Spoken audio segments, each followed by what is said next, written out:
It's too bad you came home because you didn't want me to leave you. But will you sign this divorce paper right now? I had undergone a transplant surgery to save Zoe's life, spent about a month in the hospital, and finally returned home. Even after the surgery, I suffered from severe anemia, leaving me so weak that just standing was a struggle. And yet, Eric, like a heartless demon, shoved the divorce papers straight against my chest. I glared at him, disgusted by the filthy, pathetic version of the man I had once admired. I'm Olivia. I just turned 30 last month, but I'm still working as hard as I did in my 20s. Since I started my career, I've been completely dedicated to my job, steadily building my track record. Now, as a mid-level employee, I've been entrusted with training several new hires.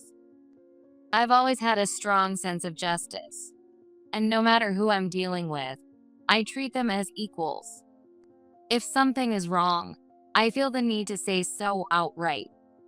I just can't let things slide. While many of my former colleagues left the company to get married, I kept climbing the career ladder.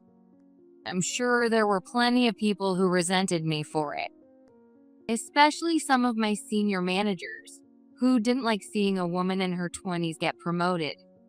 They didn't hold back, using their position as a shield to throw cruel words straight at me. If you keep acting all high and mighty at work, you're gonna miss your chance to get married. But hey, you've got it good.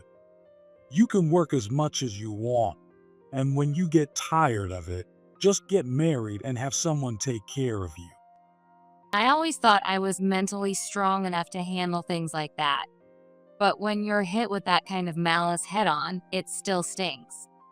Before I knew it, I was 28, battling through workplace challenges.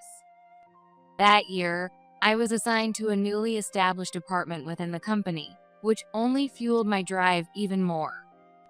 From what I heard, the department was assembling a team for a new project, specifically scouting employees with proven track records. I shut down the managers who had constantly belittled me with nothing but my skills, proving that my hard work had never been in vain. At that moment, I felt unstoppable. But then, something happened that would change my life forever. That was when I met my future husband, Eric, who had been transferred to the newly established department. Eric was 5 years older than me and had originally worked in sales at our company. He is tall and effortlessly stylish in a suit with a gentle and handsome face. His polished, clean-cut appearance and bright, friendly smile made him popular, not just among the female employees, but also with colleagues and even managers. I was one of the many who secretly admired him, but at the time, I was more passionate about my career than romance. So I chose to see him strictly as a work partner. Work quickly became more hectic than I had anticipated, and for the first time since joining the company, I was completely drained every single day. Struggling to coordinate with my clients, I found myself constantly apologizing, and my stress started wearing me down. Even the usual snide remarks from my manager, which I could normally brush off, started hitting harder. I was so overwhelmed that I ended up crying alone in a bathroom stall one day. That's when Eric noticed something was wrong before anyone else did. Even though he had his own heavy workload, he stayed late to help me with mine. I felt guilty for relying on him, but at the same time, I couldn't help but appreciate his support. I had always believed that I needed to handle everything on my own, but working with Eric taught me that doing everything solo wasn't always the right approach. As we worked together, we started grabbing drinks after work, and our bond naturally grew stronger. As we grew closer, our conversations became more personal, and I found out that Eric had been through a divorce after his ex-wife cheated on him. He was now raising his daughter, Zoe, on his own. I felt terrible when I realized I had unknowingly kept him working late when his daughter was still just a grade schooler. Zoe is only 10, but she can cook for herself and wakes up on her own to get to school. I do feel bad for leaving her alone so much, but she's really independent, almost like a little wife. Eric gave a sad smile. Seeing that vulnerable side of him for the first time stirred something in me. From that moment on, I started seeing him not just as a colleague, but as a man. The first thing I decided was that I couldn't keep burdening him. I became even more diligent at work, doing everything I could to minimize overtime. I also made an effort to help him whenever I could, making sure he could leave early to spend more time with Zoe. I honestly wanted to go out for drinks with him like we used to, calling it a cheers to hard work night. But I couldn't bring myself to take away his time from Zoe, who was still in grade school. In the end, my sense of restraint won over my selfish desire. Over time, Eric's attitude toward me changed. He started letting his guard down, confiding in me in ways he didn't with anyone else. I've never had this much support, both physically and emotionally. I've been able to spend more time with Zoe too. Olivia, I really appreciate everything you've done for me. When work finally settled down and we went to a bar, he told me that, and before I knew it, I blurted out a confession in the heat of the moment. He gently turned me down at the time, but once I had let my feelings out, I couldn't hold them back. I kept pursuing him relentlessly. About a month after my first confession, Eric finally gave in, and we officially started dating. A year into our relationship, we got married, but my parents had strongly opposed it multiple times before that. It's not about him, but this is your first marriage. And he has a daughter in elementary school. She's about to enter a tough age. Are you sure you can handle all? That's what my mom said, while my dad just gave me a complicated look. Since my parents had an arranged marriage at 18, they seemed uneasy about Eric being divorced with a child. But I was so in love with him that I managed to convince them, promising that no matter what happened, I would never become a burden to them. And so, we finally made it to the finish line. Between work, I gradually prepared for the move and focused on adjusting to my new life. After we got married, I started spending weekends at Eric's house, making an effort to bond with Zoe. I tried playing the games Eric told me she liked, and I even cooked her favorite meals, but her reaction was lukewarm at best. She went along with it, but barely spoke when we were together, and as soon as we were done, she would immediately retreat to her room. She's shy and quiet, so maybe she's just nervous. Eric said with a chuckle, but I felt like that wasn't the case. For someone who was supposedly nervous, she looked me straight in the eyes when she spoke. Rather than being shy, she just seemed uninterested. Looking through old photo albums and framed pictures, I saw plenty of photos of her smiling brightly, surrounded by her friends. She didn't seem like a quiet or withdrawn child at all. I was frustrated that Zoe wouldn't open up to me, but I decided I just had to wait and give her time.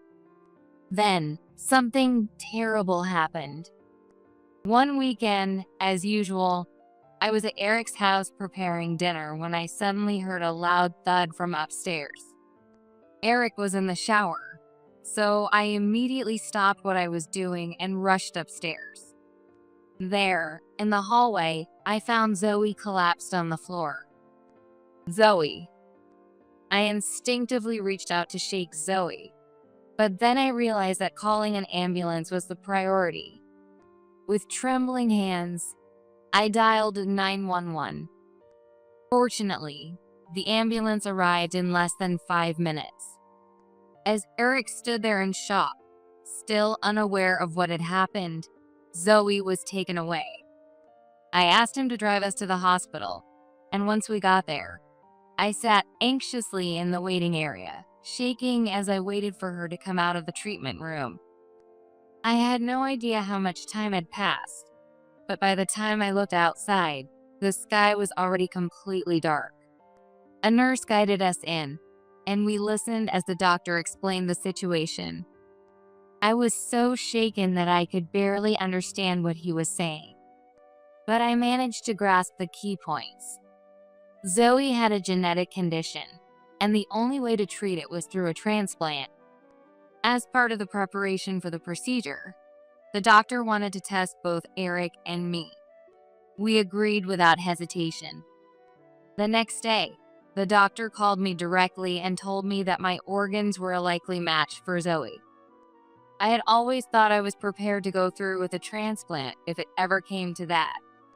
But when I was actually faced with the reality, fear of the surgery and doubts about whether I could really save Zoe consumed me. When I told Eric, his expression darkened.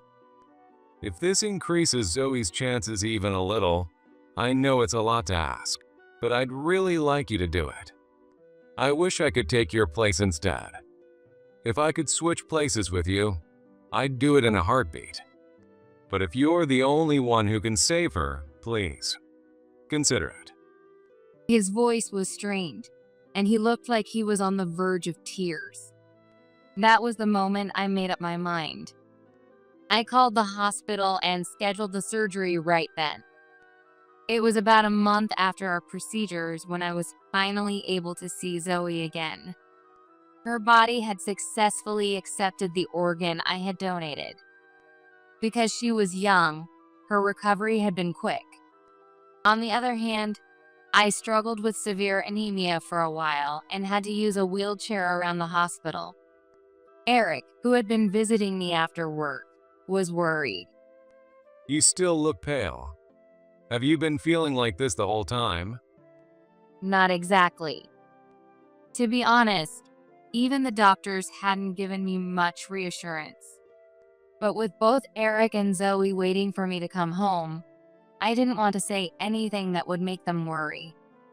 Still, there were days when I felt completely drained, and sometimes the medication left me unable to hold a proper conversation.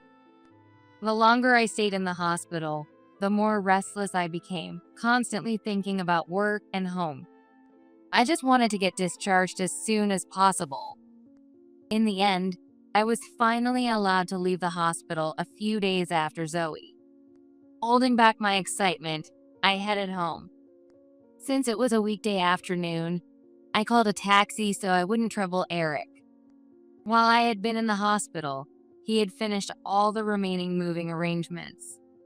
Starting today, the three of us would officially begin our new life together. I wonder what kind of expression Zoe will have when she sees me. I felt a little guilty for thinking this way, but I hoped this experience would bring us closer. As I thought about what meals I could cook for Eric and Zoe once I was well enough to handle housework again, I had arrived home. I thanked the driver and steadied myself as I stepped out, still feeling a little unsteady on my feet. The moment I walked in, I immediately sensed something was off. Unread newspapers were piled up near the entrance, with postcards, envelopes, and junk mail scattered carelessly on top. Garbage bags filled with food scraps were thrown on the floor, and the entry mat was flipped over, left in a mess. Just looking at the entrance, I was speechless at how unkempt everything was. I told myself that maybe Eric had been too busy with work and didn't have his energy to clean up. But that thought was completely shattered the moment I stepped into the living room, where I stood frozen. Empty food containers with leftover crumbs were scattered across the floor. The trash can was overflowing with wine bottles, and there was a foul smell, as if something had been spilled and left untouched. The floor was sticky. I wasn't a clean freak, but the sight in front of me was unbearable. My head started pounding. Oh, you're back. I turned around and locked eyes with Eric, who was sitting on the couch, its cover stained all over. He was wearing a wrinkled, sweat-stained t-shirt that looked like he had been in it for days. What's going on? Where's Zoe? And what about work? I took the day off to wait for you because I was worried. And now you're gonna start nagging me the second you get home. I could smell alcohol on him, and his words were sharp. If you were so worried, why didn't you come pick me up? The thought reached my lips, but I swallowed it back. He was already irritated. I didn't want to provoke him further. I'm not trying to lecture you. I just want to know what happened. This happened because you took your sweet time in the hospital. And Zoe, after all the times I went to visit her, she kept acting like a brat. It pissed me off. She's probably still locked up in her room. Eric had never spoken badly about Zoe before, so I was stunned.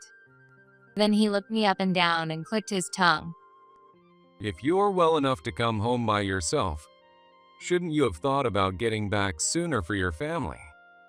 You're such a selfish woman. Then, without warning, he shoved a piece of paper into my hands. I stumbled slightly from the force, steadied myself, and looked down at the paper. To my shock, it was a divorce document. What is this? Sorry to ruin your big dramatic homecoming, but this is how I feel. You stay in the hospital, rack up medical bills I have to pay, and then come home just to nag me about the house being a mess. That's on you. I don't care about your anemia or whatever. If you can't handle housework anymore, you're just dead weight. And Zoe doesn't seem to like you much either, so this works out perfectly. Eric smirked, his usual warmth replaced with pure cruelty. I told you, I'm not trying to scold you, and I do feel bad for being away for so long. But my anemia has improved a lot, and I can handle housework again. Now that I'm home, let's just try to get along. I desperately tried to reason with him, but he wasn't listening. It's obvious you're just trying to leech off my money now that you can barely take care of yourself. You took a taxi home today, playing the role of the devoted wife, just so I wouldn't leave you. Pathetic. He was talking nonsense. I tried again and again to correct his misunderstanding.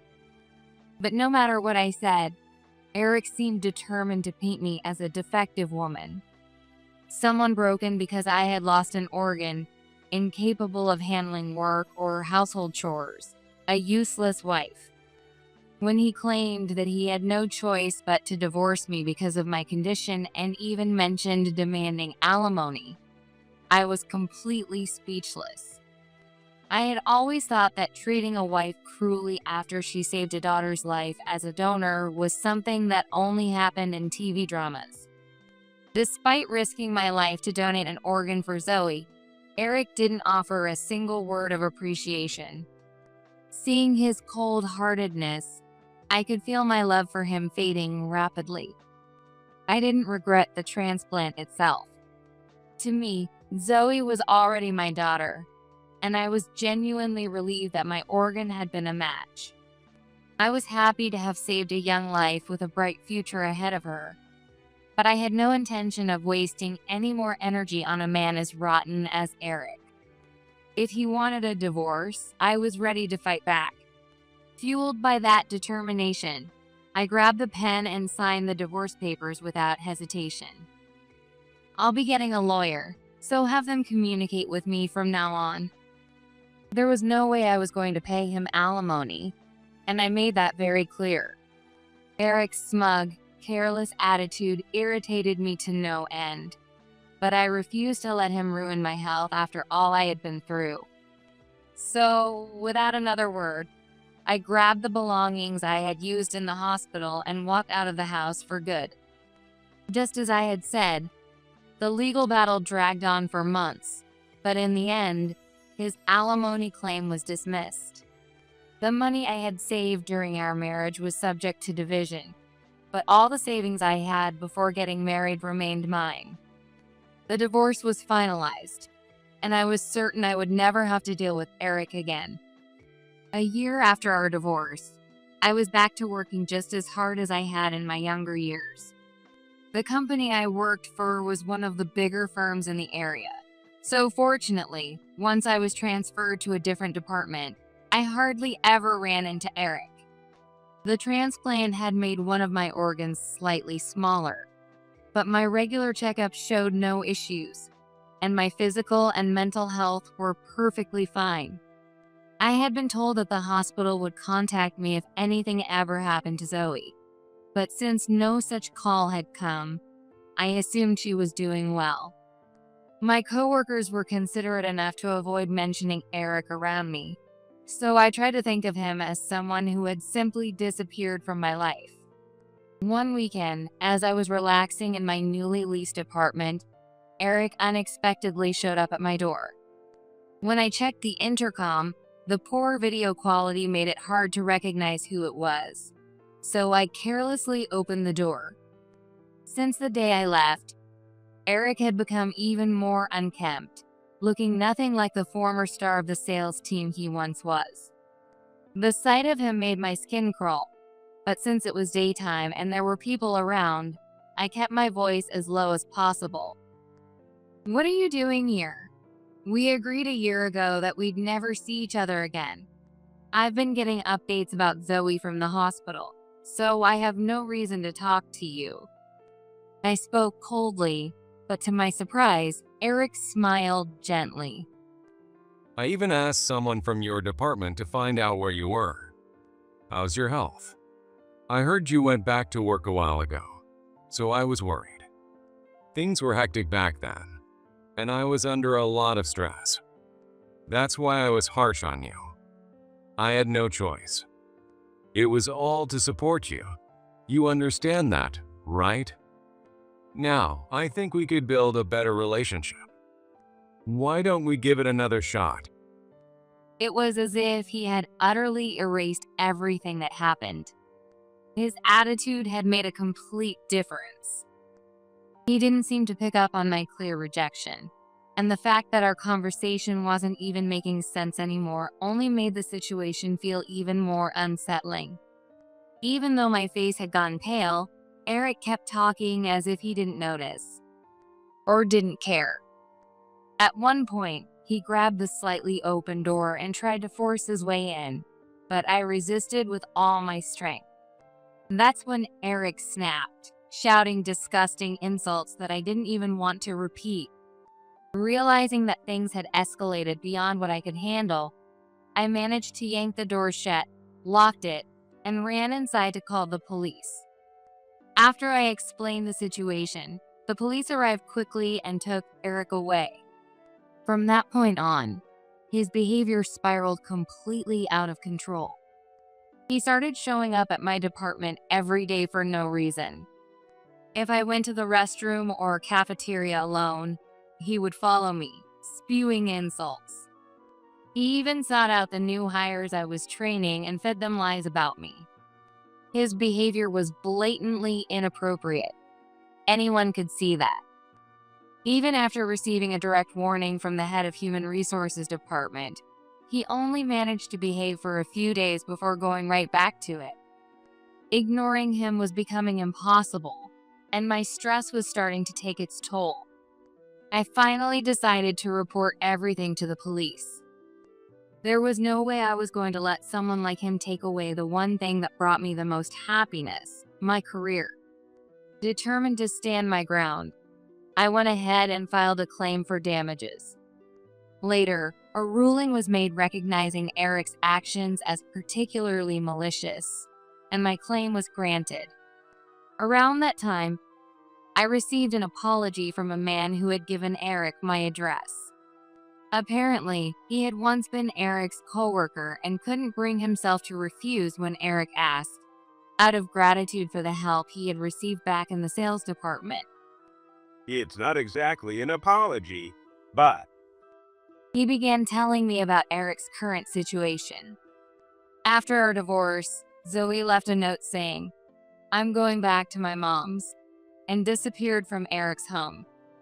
Apparently, he had just returned from a week-long business trip when he found her room completely empty.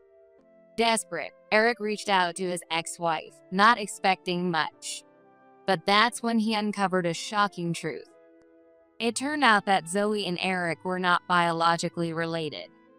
Zoe's condition had been genetic, but no one in Eric's family had ever suffered from the same illness. The same was true for his ex-wife's family. It turned out that Zoe was actually biologically related to his ex-wife's current husband. I was stunned to realize that the rift between Eric and his ex-wife had existed for over a decade. Maybe their divorce had been caused by her infidelity, but the fact that Eric had fought for custody despite barely taking care of Zoe made me think he had only done it for the sympathy that came with being a poor single father. When his ex-wife took Zoe back, she discovered multiple bruises on her body. Zoe told her mother that they were from Eric. Determined to regain custody, his ex-wife took him to court and won. This pushed Eric further into stress, leading him to bring alcohol and cigarettes to work. He was also seen recklessly gambling away his money. Of course, he was fired. The child support payments he had been receiving from his ex-wife were cut off, and on top of that, he still owed me the settlement money. Now, he was drowning in debt, and no one knew where he had ended up. At this point, no one knows where he is or what he's doing. This incident made me decide to change my job. Even though I had done nothing wrong, being treated like an untouchable topic or stared at with curiosity was affecting my work. And since Eric knew my address, I decided to take the leap and move out of state to start my new life. Every now and then, I receive letters from Zoe and her mother. Knowing that Zoe is doing well and receiving repeated words of gratitude from her mother gave me confidence that I had done something truly meaningful. I had saved a life.